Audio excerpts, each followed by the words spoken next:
To Stella, who collected and transcribed his poems, by Jonathan Swift. As when a lofty pile is raised, we never hear the workmen praised who bring the lime or place the stones.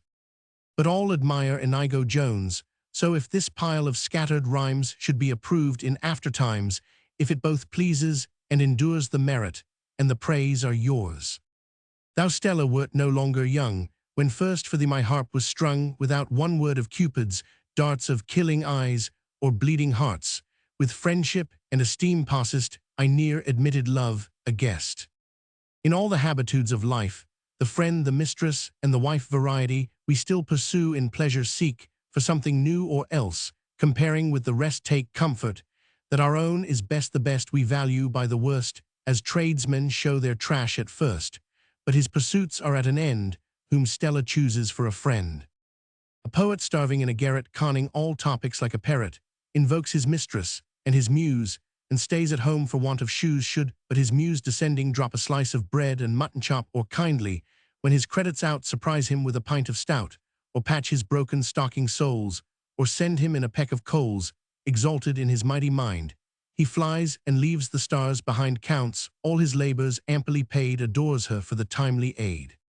Or should a porter make inquiries for Chloe, Sylvia, Phyllis, Iris, be told the lodging lane, and sign the bowers that hold those nymphs divine, fair Chloe would perhaps be found, with footmen tippling underground, the charming Sylvia beating flax, her shoulders marked with bloody tracks, one bright Phyllis mending ragged smocks, and radiant Iris in the pox.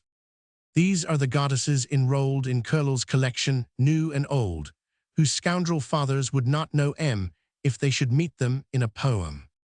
True poets can depress and raise, are lords of infamy and praise. They are not scurrilous in satire, nor will in panegyric flatter. Unjustly poets we asperse, truth shines the brighter clad in verse, and all the fictions they pursue do but insinuate what is true. Now should my praises owe their truth to beauty, dress, or paint, or youth, what Stoics call without our power, they could not be insured an hour twere grafting on an annual stock, that must our expectation mock, and making one luxuriant shoot, die the next year for want of root, before I could my verses bring perhaps you're quite another thing. So MFVS, when he drained his skull to celebrate some suburb trull, his similes in order set, and every crambo too, he could get had gone through all the commonplaces worn out by wits, who rhyme on faces, before he could his poem close, the lovely nymph had lost her nose. Your virtues safely, I commend, they on no accidents depend, let malice look, with all her eyes, she dares not say the poet lies. Stella, when you these lines transcribe, lest you should take them for a bribe, resolve to mortify your pride, ill here, expose your weaker side.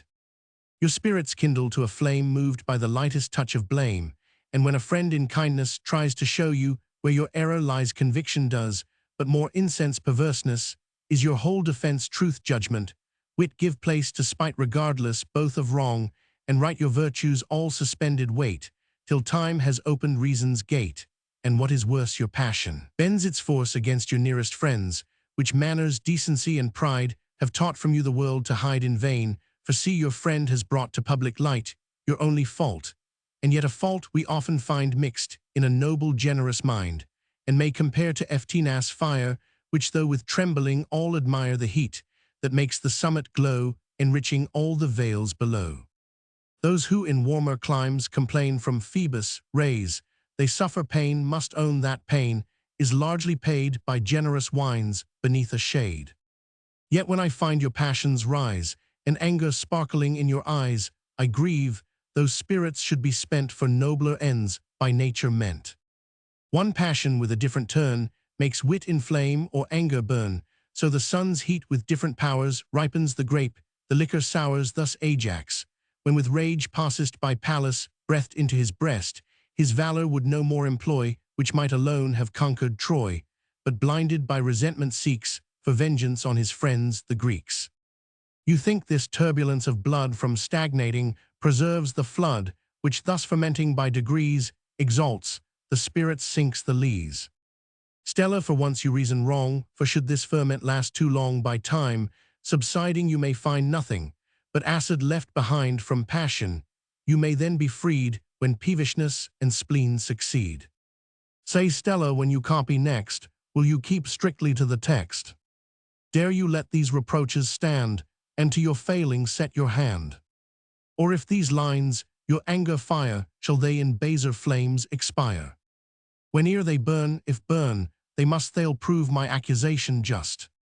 Footnote 1 at Bridewell C. Vol. I a beautiful young nymph, at p. 201 W.E.B. Footnote 3, a cant word for a rhyme W.E.B.